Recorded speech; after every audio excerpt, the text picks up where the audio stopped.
So this week on the Any Given Run Day podcast is a triathlon and fitness coach with an impressive endurance resume in the cycling world. With 3 Ross finishes, he also is the second Irishman Everesting and the previous winner of the race. Seán McFadden, welcome to this week's episode of the Any Given Run Day podcast. How are you getting on? All good, boys. Thank you for having me on. I'm delighted to be here, to be fair. And haven't done one now of these calibers in a long time, or ever, actually. So I'm excited when I got the call. You've set the bar pretty high, if I don't say so myself, Seán. It's no, look, it's great to have you on. And you are a man who has a lot of experience in sport in general. And from looking and getting to know and looking into the background of you, a vast knowledge and a vast experience. You've been involved with so many great people. But what we always love to know and how we always love to start is, where did sport start for you? How did you get so involved and find that passion and the love for sport that you still have today?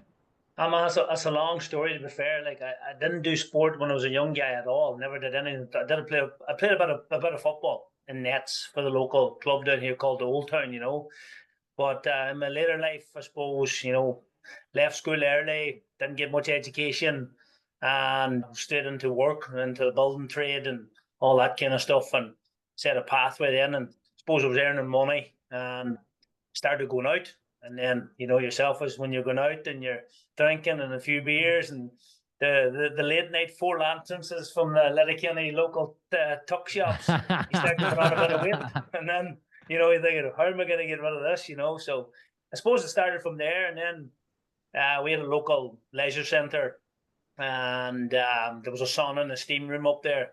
So every Sunday morning after the Saturday night, you'd be in there trying to sweat out all the bad stuff, as you know. And there was 2 old men there, and there's I suppose I called them 2 old men. There were 2 old football coaches and a neighbour. They were there, and they were training for a half marathon in Lisburn. And they said to me, Seán, what are you doing? Hope you're keeping out of trouble. Yeah, keeping out of trouble. You know yourself, I'm trying to keep out of trouble and all this kind of stuff. So they said they were going to run this half marathon, and I had to say, what is a half marathon, or how many kilometers is that, or whatever it was. And Peter responded, it's 22 kilometers, Seán. And I thought, fuck, and I'll never run 22 kilometers ever. I could hardly walk a kilometer and then run 22. So it started from there. Peter set the seed in my head. And it went really from there, and then I started to go back to the leisure centre and back to the swimming pool, and I met a very good friend of mine for years now. I'm sure you've heard of Gary Crossan. I'm going to say Gary's 10 or 12 time national marathon champion. He worked in the leisure centre, and Gary's from Letterkenny, and I met Gary as well, and Gary was keeping an eye on me, and I was asking Gary for a few tips, 22 kilometres, where would you start and all this kind of stuff. It kind of started from there, When you look back, I suppose people always look at the end product, and we always find as well, people say, I'm not running with you. You ran a marathon. I'm not running with you. You run too fast. What was it like? Because we can talk about your accomplishments and all the great things you've done, but that first feeling, no one ever forgets that first feeling of accomplishment. What was it like to take yourself from that barely crossing the road to 21.2 kilometers? Well, it was a massive achievement for me because, I didn't do sport at a young age. So then from there, before I went to 22 kilometers, there was a local 5K. And funny you say that, a friend of mine asked me the last day, how did he get to meet Seán McFadden? And he was my best man at my wedding, Kieran O'Donnell, and they call him Duck O'Donnell. So Kieran took this photograph of me, and I was lying up against the wall like this, right? And I had like curtains at this time. I was only young, I had curtains down here. And I had a pair of football shorts on me and a Liverpool top, and I was up against the wall like this. But what was behind me was there was a flower. So the caption went to the local paper, and it was called Flower Power. And I was like this, and I was on my hands and knees. Like it took me 25 minutes to run that first 5K. That first 5K, it was 25 minutes. And it kind of went from there. I kind of developed, Kieran then said to me, do you want to join the local athletic club? And I thought, no, man, I'm not joining no athletic club. I'm not into this. I'm only here for a bit of crack, And it went from there. So Kieran then gave me the form. I joined the athletic club. met all the people in it, all the good people, you know, and I was pushing the bad people aside, you know, the people you were drinking with, and I was putting the new people in. And I went from there and back to the pool again, back to training, back up to the leisure centre, and I was doing a couple of kilometres here and a couple of kilometres there, and I'll never forget it. I was about 3 weeks out before the Lisbon half marathon, and I met Peter and Seamus again, and they said, "Will you go to the half marathon?" I said, "Peter, I'm up to 9K now." I said, "Give me another a week or 10 days, and I'll see how I get on." And I went, and I ran the Lisbon half marathon. It took me an hour and 50 minutes, and I couldn't walk for like 2 weeks after. Like, I was I'll tell you, I could see, you know, that boy on Instagram, the boy does all this blogging, the boy with the baldy head. You ever see him? No? He came in and he Sounds asked like the boss Seán. man. The boss man said, "Have you seen him? No, Eric, no." No. He comes in and he's walking into the building site, and he's like walking like John Wayne. The boss man Oh, Rory Oh, Stories yes, we talking yeah, about, yeah, is yeah, it? yeah. Yeah, Rory after the Stories. skyrocketed Yeah. marathon last October. Yeah, so what you know. I've beaten him before. I was the god. The week the Lisbon was on the Sunday, and on the Monday, man, I was walking on the building site like him. I couldn't walk. That's what it was, you know. So it was pretty cool, to be fair. When you see things like that, man, I've been like that, you know. I don't know. He's pretty cool, to be fair. But it went from there, you know. That was my ambitions, and from there it developed. I was just hooked on it then. I literally fell head over heels with running, fitness, trying to lose weight, joined the athletic club, and then I was just setting targets. And then I suppose Gary Crossan at that stage was my idol, because Gary was winning national marathon titles. He was running 14:10 or 14 some minutes for 5K. He was national 10K champion. He was like something that you wanted to be, you know. Yeah. And we went from there. I joined the athletic club, met some great people: Marcus McClintock, John Daly, friends for life.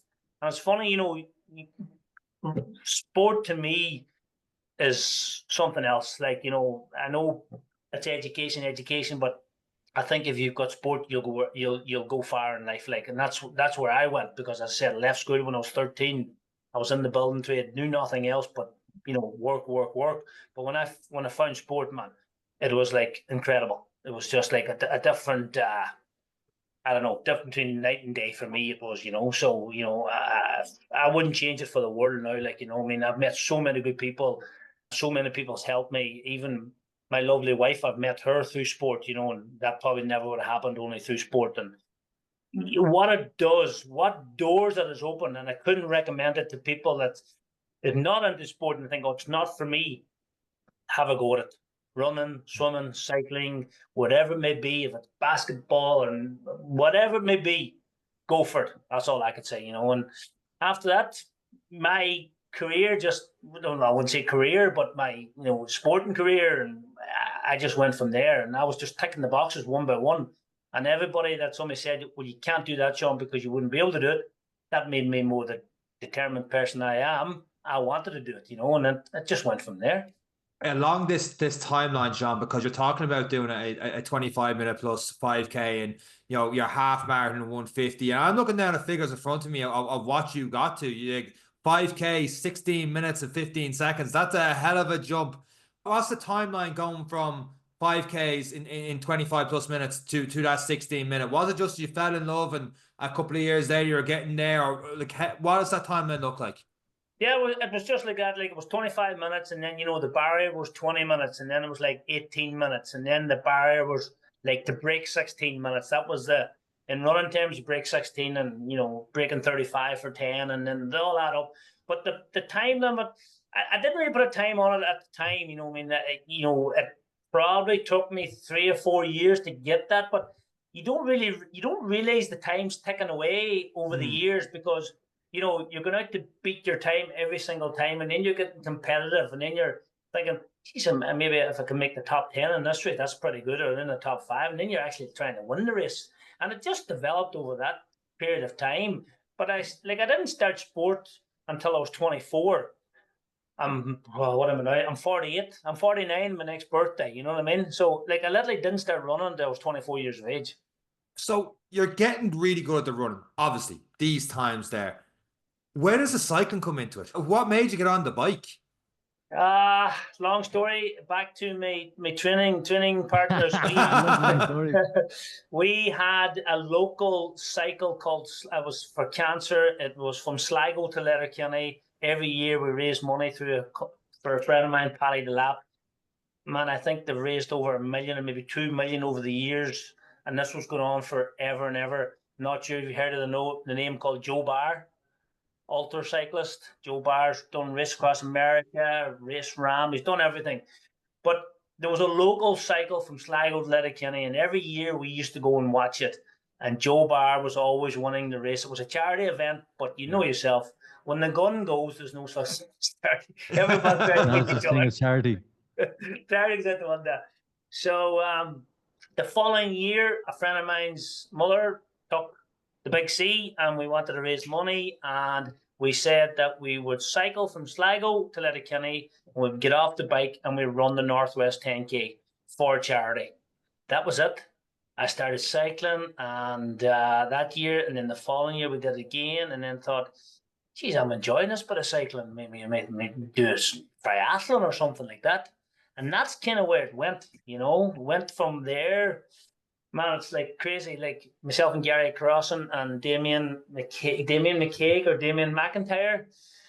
We went to Lisburn. I had an old Jetta, tow bar, and an old trailer, and we fired the 4 bikes in there, and we drove to Lisburn. And by the time we got there, the bikes had bounced about everywhere. They were all scraped. They were like wrecked. It was like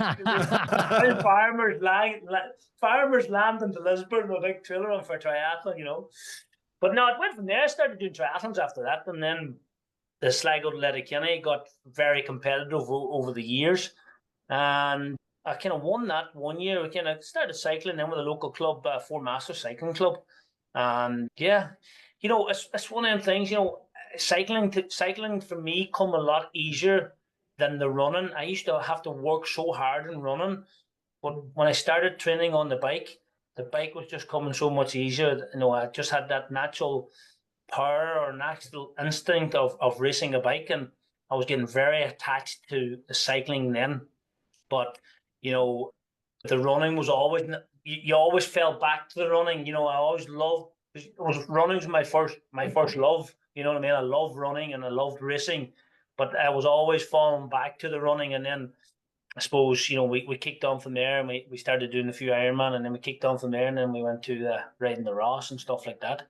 So it's a long old process, but we kind of enjoyed it. It was like Philip Dagenham was a rider in for the cycling, and we were chatting about it, about being able to do the Ross, and it's too tough, can't do that. So we kind of put it on a back burner for a while, and then we were thinking about it, where were we able to do it, and then somebody told us that we were like, it was something like 13 or 14 years since there was a team in the Ross, and we thought, geez, we could have a go at that, so yeah. Seán, I'm going to be bluntly honest with you on this one. I read your introduction. If I read that earlier today before doing my notes in this podcast, I don't know what I'm talking about. So I did not know what Ross was. I wasn't too sure how to pronounce it because it's an Irish word. Or a fada S, and I was like, I better learn how to pronounce this. I went on YouTube, and I saw this video from like 1987, and it's like a 20-minute thing, looks like an RTE, and they're talking about the race up in your part of the country, and we're talking about more gap when I get to the second thing you've done. But just for the people listening, and for myself, I know it's a stage race, but what exactly is Ross? Ross is a famous bike race. It was called the Milk Ross back years ago. The Sean Kellys, the Eddie Dunbars, the Sam Bennetts, the best that we have. That's where it come from. Carrick and Sure, all them top riders. And it used to be a 7-day stage race, and now they've cut it to 5 days. But it was the best of the best. There was teams from Norway, there were teams from Germany, and these boys were like borderline pros. You know what I mean? Where we were. And farmers, you know what I mean? Like we worked every day. Farmers, whatever you want to call it, you know what I mean?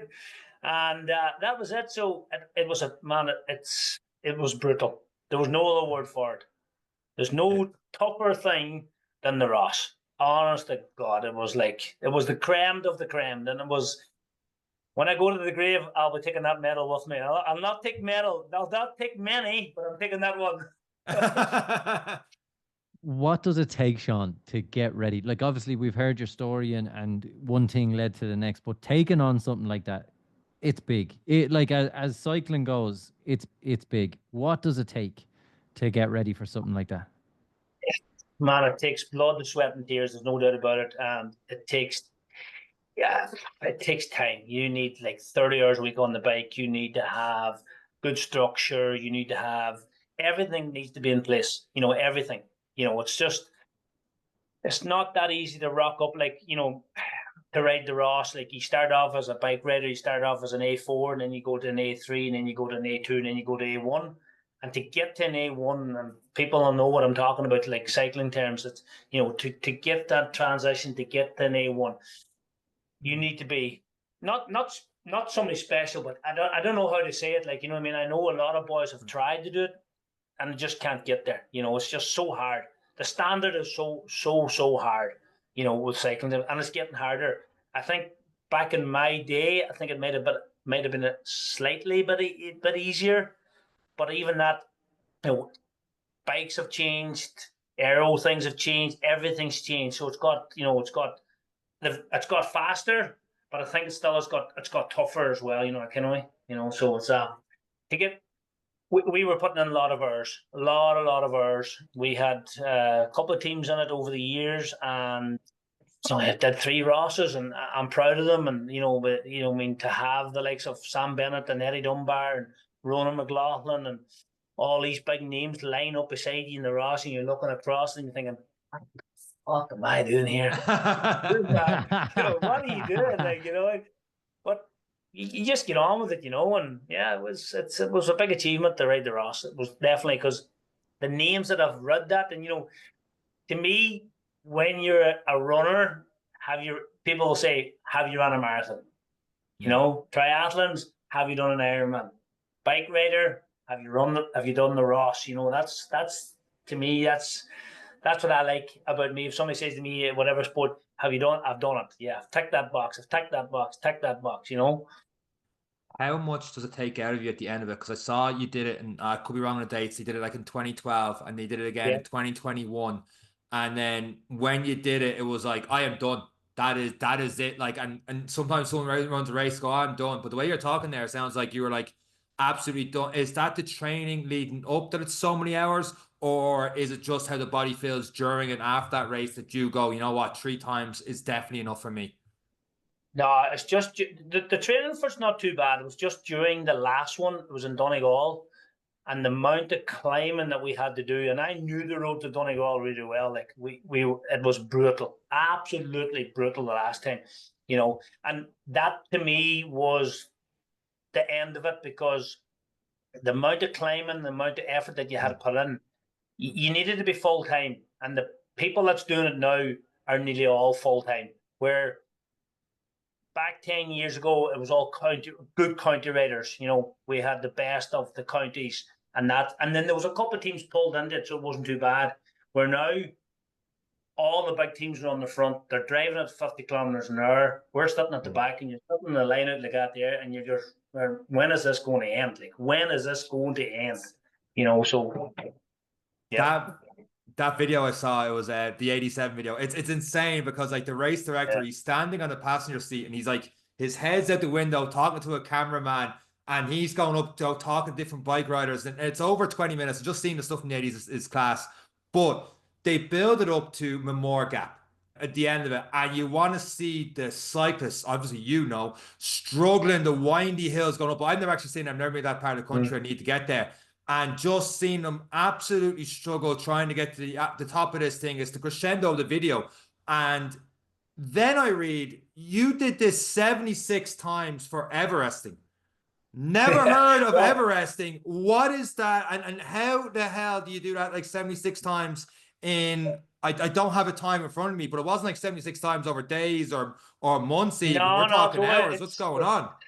It's a how can I say it? Well, sports. It's not a competition, but it is a competition. You know, you have to climb the Everest. You climb Everest on a bike, so you have to find somewhere that you climb 9,400 and so many meters on a bike. So you have to find a climb that's whatever suitable for you. We're very lucky here in Donegal. We've got more gap. We're very lucky that we've got the world record holder in Donegal, Ronan McLaughlin. You've never heard of Ronan McLaughlin. He's an absolute animal of a man. I cherish the man to the backbone. He's just unbelievable.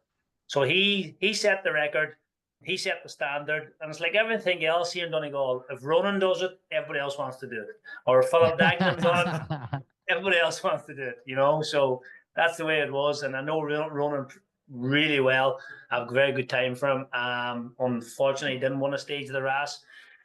He should have won a stage of the Rás. He was caught with, 150 meters to go. But anyway, he has set the record. And yeah, it's 76 times, 114 meters of elevation. And you just literally have to go up and down, up and down, up and down all day until you get to the height of Everest. The height of Everest. How long did it take, Seán? And how do you manage the because climbing, anyone who's cycled or given cycling a go or has come from any kind of base level, if you hit any hill, everything hurts. The lower back hurts, the legs hurt, the lungs hurt. Yeah. How do you do that 76 times? I think it's just a mind thing. It's mind over matter, you know, these targets are there and you think, well, if Ronan can do it or Alberto Conte can do it or whoever's doing it, you think it's doable. You know, these challenges are set because they are doable and people take them on, you know. And that day I was there, I was very lucky. I had my whole family was there, my son was there, my daughter was there, a very good friend was there. And yeah, we just went at it, and to be fair, it was a really good day. Wasn't the day that I wanted, because what you're really looking for is a bit of a tailwind to blow you up to climb, and then freewheel down. Where the day I was there, it was like 20 degrees. It was very hot, and I'll never forget it, man. I was on like maybe 56 times or something, maybe 60 times. I thought, you know, after this one, I'm going to take 20-minute break and then have a bit of a sandwich and chill out and everything else. Fucking hell, this car pulled up beside me and window it down. Who was it but himself, Ronan McLaughlin? Fuck's sake. I can't stop now. I have to keep going. You know, I had to keep going. So I kept going, and fair play to Ronan, who stayed there the whole day until it was finished. And to be fair, like I wasn't too bad. You know, it's just counting them down. You know, 60 times and then 65, and then you're going up and up. And once you get over that barrier, you think, okay, 16 more times or 10 more times, and you're there. Then I suppose the first 30 or 40 is the mind and hard. You know, you just kind of have to get over that there. And once you get that over you, you're and you know, and the thing about social media now, if you tell somebody you're going to do it, you kind of have to do it, because if you don't do it now, you're a failure. You know that kind of. So everybody knew I was going. I posted it on my Instagram page that I was going to take it on, and then sure, you know yourself, one car would land, then those 2 cars landed, then those 3 cars landed, and before that, like there was a pile of people there, and there was no stopping them. Like I don't like to fail. Seán, just for context, time wise, how long up and how long down? What kind of circuits are we looking at time wise that you were taking on for a lap? I suppose a 76. Well, for me, it was probably taking me in around 8 or 9 minutes to go up, and to come down was taking like 60, 70 seconds, because it's literally straight down. Where Ronan set the world record on it, he done it. Yeah, he done it in like 6:41. So Ronan was going up in like 5.5 minutes a lap, and he was coming down at 100 kilometers an hour every single time. Like he was like, oh my god, he's mental. You know, he was crazy stuff. Like, and to be fair, one of the times he got a blowout on the way down. Now he did well to hold on to it, but so me, I think still I'm the second fastest Irishman. Ronan's the first Irishman. I'm the second fastest Irishman. My time was 10:15 or something, where Ronan was 4 hours faster than me. He was like 6:40 or something, like, you know what I mean? Wow. He's a climber. He's like, Ronan's gone to the world championships. He's mountain goat on a bike. he's just the mountain goat on a bike, you know. So yeah, it was one of them boxes that you want to tick. It was in around that COVID time, and different things were going on, and people weren't able to train, and people were doing it on an indoor trainer, where hate indoor training. I would rather be out lashing rain, wind and rain, everything going. I hate sitting on the turbo. So there was a lot of people doing it on the turbo, and then there was a lot of people doing it all over the world. But man, if you want to set a record, Memorial Gap's the only place for it, because it's thing about Memorial Gap is it's straight up, and it's about getting as fast as you can back to the start again before you start again. And Memorial was like bang, you were down in like 40 seconds. You know, so yeah, that was it. Got that box ticked, and I was happy to get it done. I'll not be back again, I'll tell you that.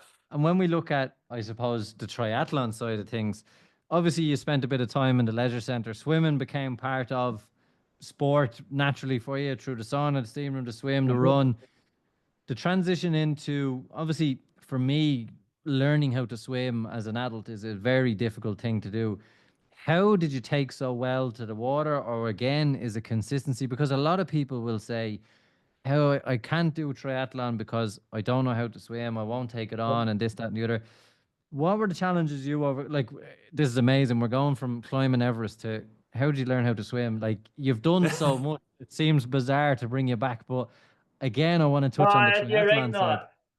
It was the same thing. Gary crossing back to the old leisure centre, and 2 lengths of the swimming pool. All I could do, literally, as tight as I could get to the wall, just in case I had to stop. Like, couldn't swim at all. Head out of the water, like thought I was drowning.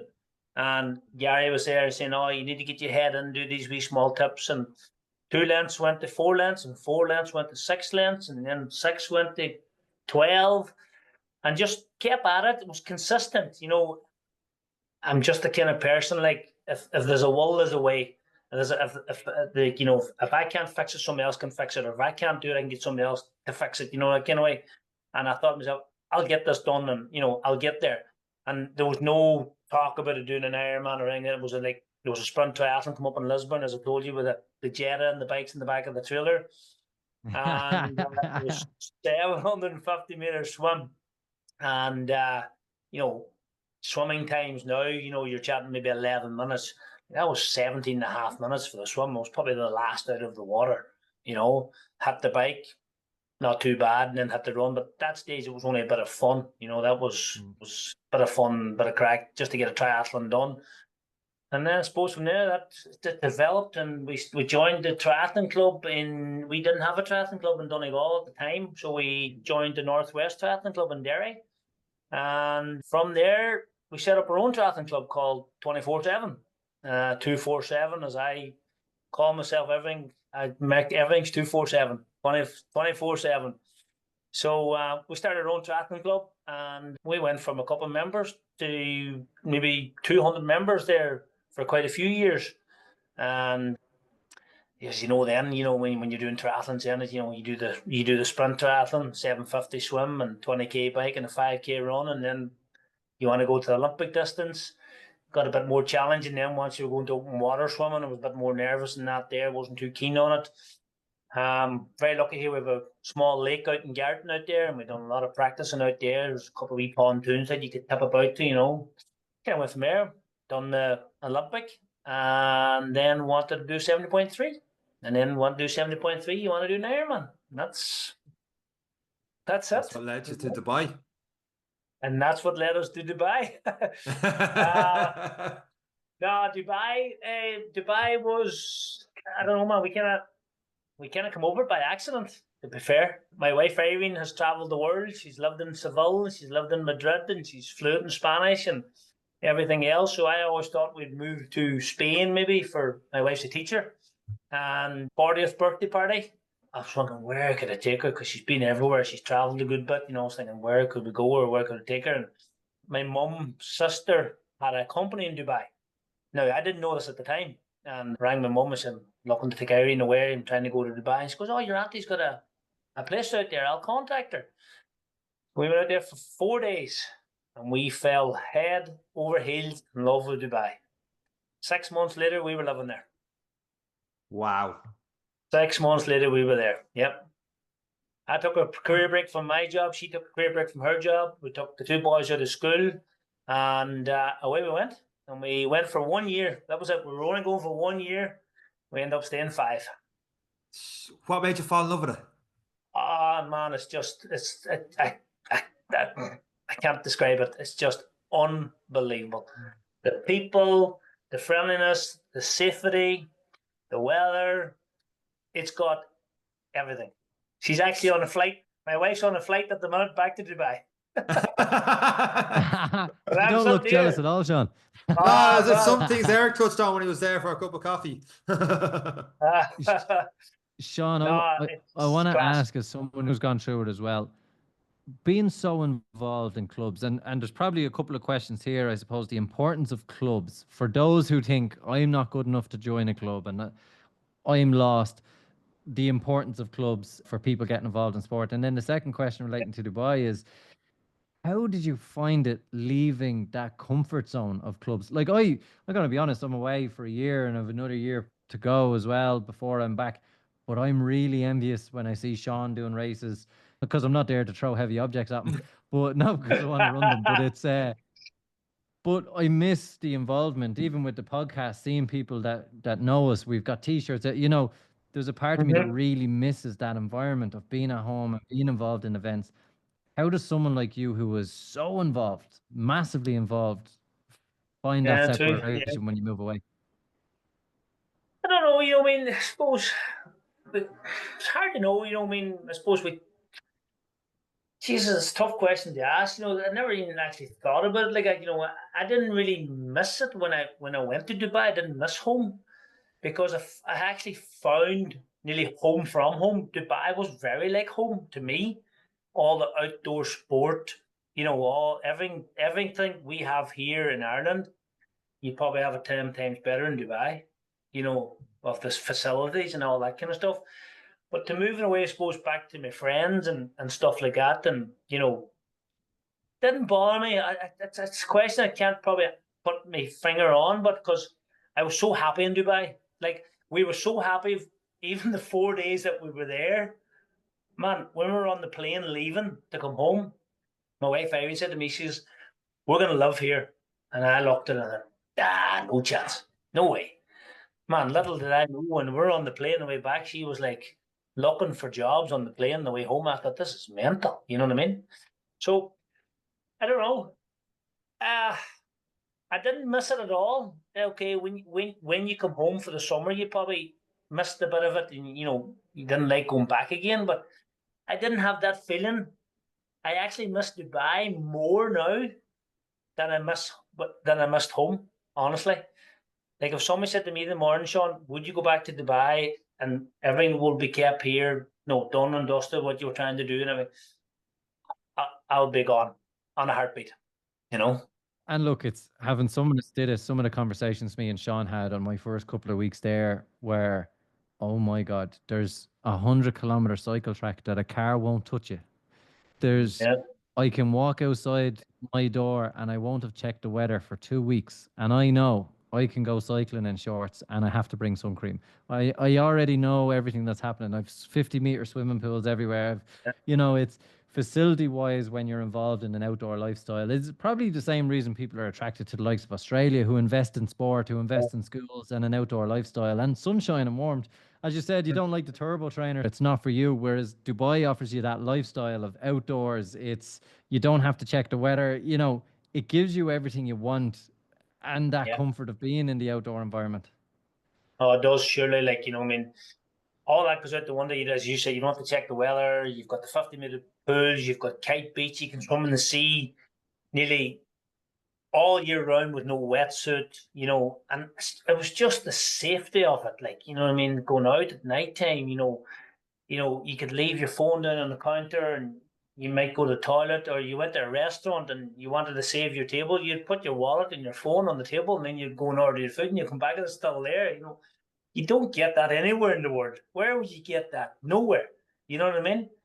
And like, for me, if you're into sport, when you go there, like, there was so many, like, I fell in with a really good bike and cycling team out there.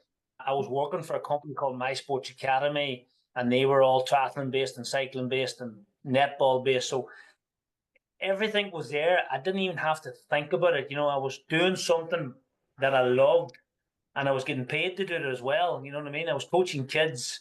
I was, it was incredible for me, you know.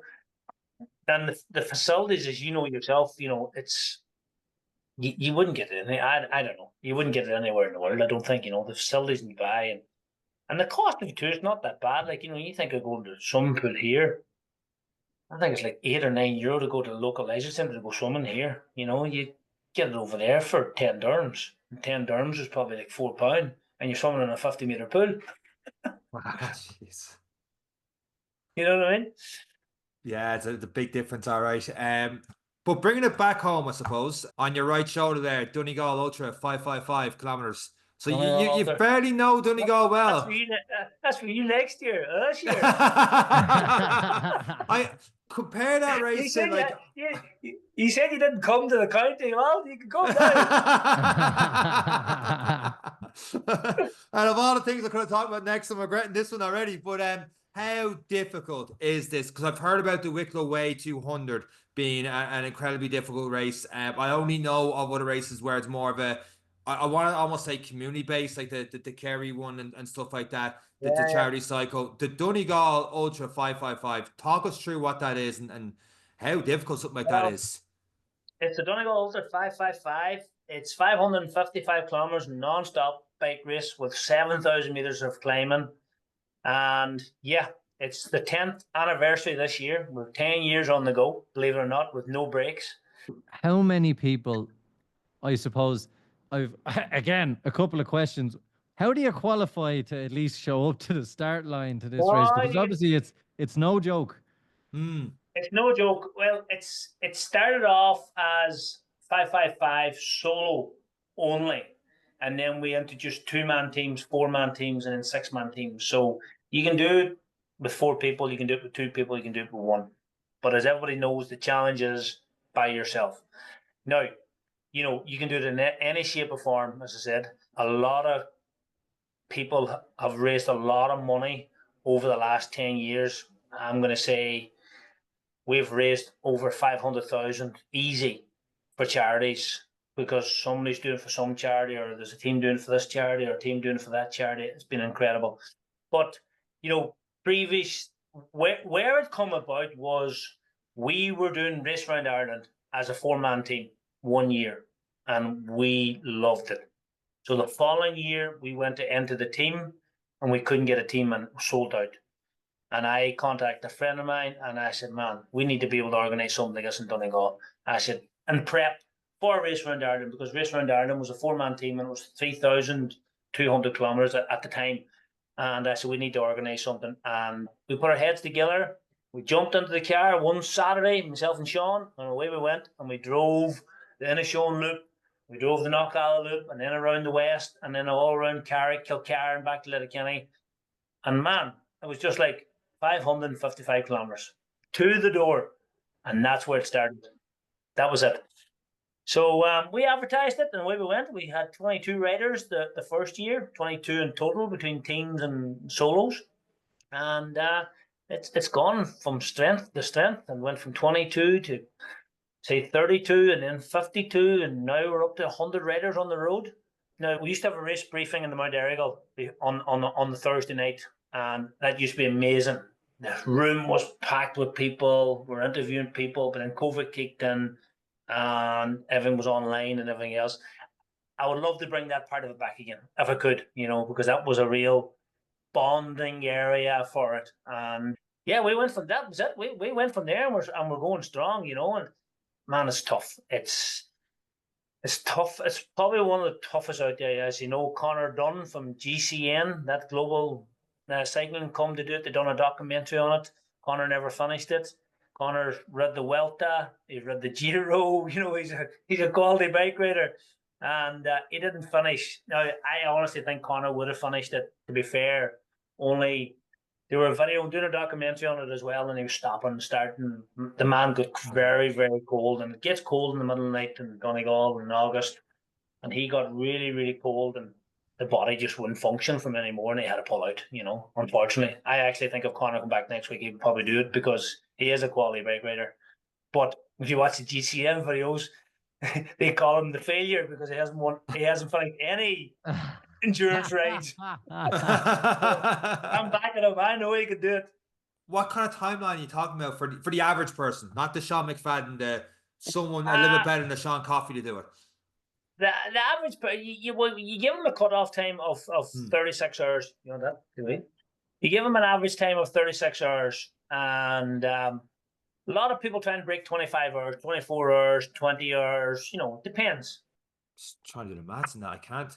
Yeah, 36 for 5. It's gone. It's crazy stuff. It's like it is crazy stuff. And then you go back to the Ronan McLaughlin. What is it? Has he done it in 16 and a half, 17 hours, Ronan? Oh my God, that is phenomenal. And Seán, in terms of this, in terms of support, when you take on a challenge like this, because Seán has done backyard ultras, he's coming back to the same spot. He has his equipment there. He can self-sustain. He can have someone there to help him out through the night when it gets rough. When you're taking on a cycle like this, is it something where you need a crew to back you up? Are there stops along the way, or what way does it work for? Because a course distance of that is phenomenally big. Yeah, well, you have to have a crew. For many years, you have to have a crew. Now we do an unsupported category and a supported category. So we have had 3 or 4 boys do it unsupported on their own, not a being with them, stopping, sleeping on the side of the road, getting their fuel from a petrol station, and you do it supported. If you want to go for a fast time, you need support. You need to have a car, flashing lights behind you. If you want to be unsupported, you have to be done some of these events before. You just can't rock up and say, I want to do it unsupported. We have to have a criteria that you've done this kind of stuff before. But you need a crew if you want to have a good time. We're running. A lot of people have crews behind them, you know. And yeah, that's what you do. And then we've introduced there for quite a few years now. We went from a 5-5-5 to a 3-3-3. And now we've got a 2-2-2. So we've got 3 races in one there now. So it's just made it, say, 5-5-5 is tough for a lot of people. If you're, a Sunday rider and you don't like racing a bike, you don't like competing in A4 races, and you want to do something. You're from this area or any area in the country, and you want to come up for the weekend. 2-2-2 is doable. 3-3-3 is doable. So yeah, that's where it's at the minute. So it's going good at the minute, and this is our 10th year. And I keep saying every single year, this is the last year. This is the last year. This is the last year. But we're going for number 10, and we'll take it from there. And for someone that's in the middle of a run right now, listening to this and goes, "Oh, actually, that 2-2-2 or 3-3-3 sounds interesting." What time of year is it on? And is it open now to get a ticket for that? It's open. Entries is online there at the minute. If you go onto the 555 website, you'll get it there. And it's on the 11th of August this year. So yeah, it's pretty epic. You start at the Mount Airy Hotel and you finish there. There's a hotel there. Everything starts and finishes in one spot. I want to talk about other races that you're involved in coming up, but I have to get back to the intro because you are a winner of not only a race, it's called the race, and of course something called the race has to come from Donegal. There's definitely a lot of people, myself included, when I saw that for the first time. What is the race? The race was called the Race.ie. It was an adventure race that a few guys from Dublin started it, because there was a lot of adventure racing at the time, small adventure races. We had a lot up in Donegal here, War and different ones, and they wanted to make one that nobody could finish. That was the idea of it, and it was like was it June or July? It was like really bad weather, and it was 250 kilometers non-stop. So you started with a half marathon. It was a 15K kayak. It was 5.5 kilometers mountain run, Muckish. We've got 2 mountains in Donegal. One's Errigal, one's Muckish. So you had to run up Muckish, touch the flag, and come back down again. Sorry, I'll rewind. It was 15K kayak, and then it was an 80-kilometer bike to Muckish. And then you had to run up and down Muckish, and then jump on the bike and cycle 100 kilometers to a place called Durhey. And then you had to run a full marathon, off-road, on-road, through the middle of the night, 42 kilometers, and finish back in the garden centre. So there you are. But before Eric takes over on the questions, self-navigate, arrows, where to go. arrows. It was all arrows. It was all arrows. To be fair, now it was well marked and it was good enough that way. But the weather conditions were brutal, brutal Do you stuff. know, I haven't heard that. They definitely deserve the name the race anyway. We'll allow that. That is phenomenal. It was, it was tough. It was tough. And the first year I did it, there was a guy called Bill Wales I think he was from Belgium.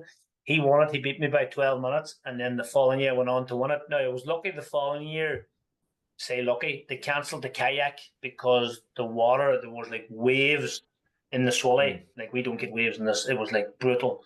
So instead of the kayak, we had to, instead of running from Garton to Remelton, because that's where the kayak was, we had to run to Rathmullins. We had to run, I think it was like a 36-kilometer run before we hit the bike. So then we had to cycle, and then do the muckish, and then cycle, and then do the run. So that was the year I won it. But it went on to be a great race for years and years and years, and then COVID kicked in, and I'd never come back. It was a great race. It was tough. It was tough. Good race. So. It's actually so unusual because a lot of races, for whatever reason, because of COVID, they just haven't recovered. Like the Ring of Kerry cycle, we had a great day when we did it. We think it's a great event, but the numbers are dwindling post-COVID, and it's happening to a lot of other races. What has changed to I suppose I people don't know. losing interest? And even the race around Ireland, I think COVID kicked that in too, didn't it? That was a really good race. That was the big one. That went. I don't know. I honestly, it's getting very difficult to organise a race now. Any kind of race, any kind of adventure race at all. I think the safety has come into big time.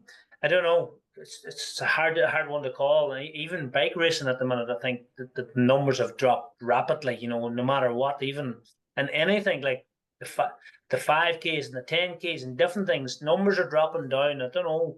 There was a big boom after COVID, but I think it's kind of settling down again now.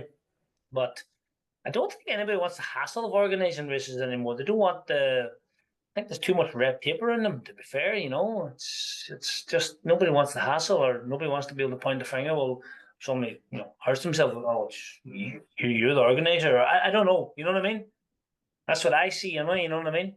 Yeah, I have never organized a race. I don't know, but what I do know is mad that we've talked about 555. You talked about 250K adventure races, and the next thing we're going to talk about probably not scares me more, but it's up there, even though the time difference is a lot different.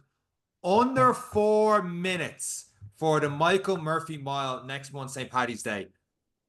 This must be an insane athletes coming up there. There was times where this was world record stuff and people are named. They were knighted after getting under 4-minute miles. What's going on? Just another one. Well, last year we organised a 3K. That was called the Michael Murphy's 3K because we used to have a 5K in St. Patrick's Day. That was pulled as well. So people were looking for another race, and myself, Michael Black, said we would organise a 3K. And then this year we just wanted to add something to it because it's St. Patrick's morning, the roads are quiet, and we thought let's try and go with a 4-minute mile. And we put our heads together, and we're all systems go. We have about 20 men. So what we're trying to do, what they do in England, it's a handicap race. So women's going to go first. Women's going to depends on their 1,500 meter time, and depends on the men's 1,500 meter time or mile time. So the women might get about 49 seconds head start, and the men have to chase them down. So it means the women's going to have to run hard, and it means the men's going to have to catch them because the first person across the line gets €1,000. Oh, male or female? Wow!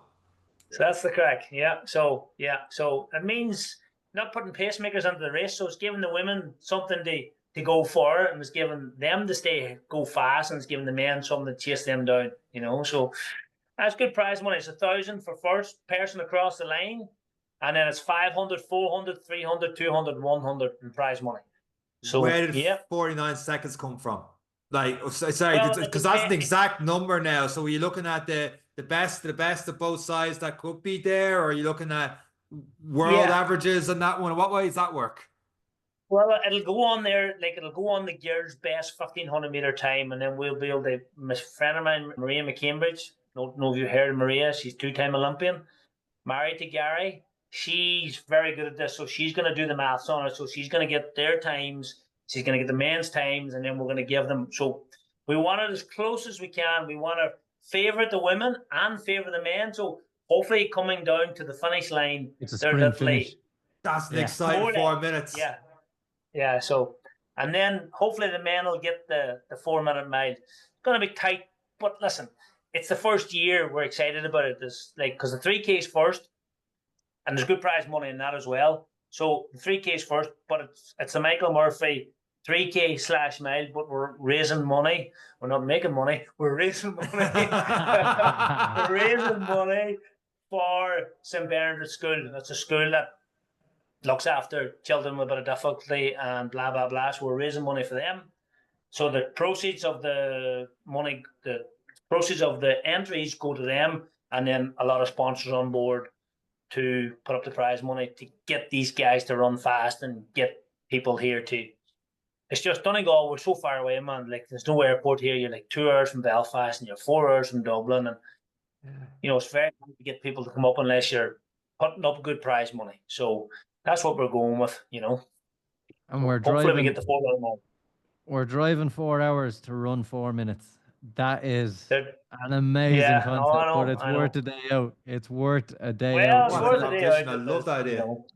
I love it. And to be honest, for the spectacle, it's hard. It's very hard to watch a marathon. You can only really be in 2 or 3 places, but you can absorb a mile pretty good. You can. You can. You can follow that pretty much and get involved in the excitement. And are you No, expecting pretty many good crack. athletes? Listen, last year we had 160 for the 3K, where this year we'll probably hope for that again. But the mile, we're only letting maybe 20 people in it because, people can run 5 minutes, people can run 5:10. We don't want, not that we don't want that. We want to try and run. It's a category. Yeah. It's a It's category. a qualification for base. next Yeah, year. 100%. But then, Yeah. Nick, if it goes well next year, we might put maybe a 5 minute mile in it, and maybe put a 6 minute mile in it. But we didn't want to put too many races in it. We didn't want to take it away from the 3K and take it away from the charity. We want to try and raise as much money we can for the charity, and then have this elite mile and see how it goes from there. As I say, watching Armagh tonight was spectacle. Seeing them boys run fast, or something about it. It's nice to see people run fast, and I know myself how hard it is to run 5 minute mile, never mind run 4 minute mile. Like when I was running well, if I knew I was in 16-minute shape or 16:10, if you could break 5 minutes for the mile leading into it, you were in good shape, and I know how hard it is to do that. So how hard it is to run sub 4, I don't know, but it's the thing about it is it's spectacles. It's because it's the Michael Murphy 3K, and then there's a young guy from Athlone called Michael Murphy, and it's a bit of history because in 2014 when Michael Murphy, the football player, opened the shop, this young Michael Murphy boy was in the shop looking for a photograph of Michael Murphy, and now he's a big strong young fella, and he's still looking for another photograph of Michael Murphy. So it's pretty cool to be pretty special, This That's mile it, race, yeah. I'm just trying to imagine it. Is it just one long straight on a road, and you could see? Can the men see where the women? Because only 49 seconds, and that, because they're so fast, that's feck all distance. So they must be able to they after 49 seconds, will they be able to see where the women are at to try and? They will see them. In World Athletics, because this year there's a World Championships this year for a mile, 5K, 10K, and a half marathon. So we looked at all them specifications, and they are looking for a long straight. They're looking for a bend, and then they're looking for a left-hand turn, and then the finish line. So we have that. So the long straight is probably about 900 meters of a long straight, and then there's a sharp kind of like a left bend around the roundabout, and then you take the left, and then you're down. So they'll see them. They will see them. So they do it in England quite a bit, So we thought we'd go with it. It's just a bit of crack, and then some good friends, they said they would sponsor a few pound here and sponsor this and sponsor that. So yeah, that's where we come up with the money, the prize money and stuff like that. I know me, when I go to do a race, I'd rather a €50 voucher than a wee bit of crystal, you know what I mean? Yeah, absolutely. I'm a money man. I like Give me the something money. for the bike. That is phenomenal. That's Myself and Eric at a time will be over in Barcelona. We'll send you a t-shirt, Sean. That'll be about it. That'll do. Turn on away. Turn on away. That's it. When are you back to Dubai? I am in Mozambique for another 6 weeks. I'm back in Ireland to take on the Barcelona Marathon with our marathon group who are going to take it on. Very good. The same weekend as your race. We land back the day your 4 miler happens. So we'll be watching it with a beer in Barcelona and wishing you all the best on that one. And then I'll spend a week or two in Ireland and then back to Dubai for some respite. Nice. I wish I was going back. I'll send you loads of photos. Don't worry about it, Sean. We'll send you the pictures. What other races, Seán, around Donegal do you have? Any like apart from the 555 and myself and Eric, we never anywhere near that. Is there any races up that part of the country that you would recommend people to check out? People maybe near there. Loads. There was a really good race there last year. It was called the Full Monty. That was a good one. You have to explain that, Seán. You can't just say that and then leave it. Especially when you have a brain in the gutter like me. What is this one? It's an adventure race as well. It was called the Full Monty. It was a bike, it was a run, a cycle, a mountain, and all that kind of stuff. But the actual mountain was called Monty, so they called it the Full Monty. Brilliant. Absolutely cracking race, you know. So that was a good one. That was a good race. It was a good race, yeah. So that's about it, really, man. That's it. Can't say much more, you know. Seán, it's been absolutely brilliant having you on, and I've no doubt if we brought up another topic or two of the past and the future and the great people you've met along the way, we could be here for hours more to come. Oh, no, How can people? I'm all ripped down here. Don't name one, you'll miss them. Seán, how do people keep in touch and keep track of these races and see some of the great things that you're going to do and organize in these races? How can they best find out information on them? I suppose Instagram and I suppose Facebook for me, you know what I mean? And yeah, that's about it really. The 555 page and the Michael Murphy 3K and mile, and yeah, that's them two at the minute. We'll be organising more. I don't know, man. I'm tired. The body's getting tired. The body's getting tired. Every time I ring somebody, they say, "What are you fucking looking for now? How much do you need?" You can't just ring anyone and say hello anymore. They know what you're after. No, doesn't work. We got the work. Well, look, Seán, we wish you the very best of luck. It's been great having you on this podcast. It's been great fun talking to you, understanding where you've coming from and where you're going. And we hope maybe these races see it beyond the 10 years and you do find the energy to keep them going. But it's been excellent having you on. You're a great representation for ordinary people doing extraordinary things in sport. And we really, really wish you all the best and success in the future. Oh, man, thank you very much, boys, for having me on. It was absolutely a pleasure. And that's it for this week's episode of the Any Given Run Day podcast. Myself, Seán, and Eric. Take care.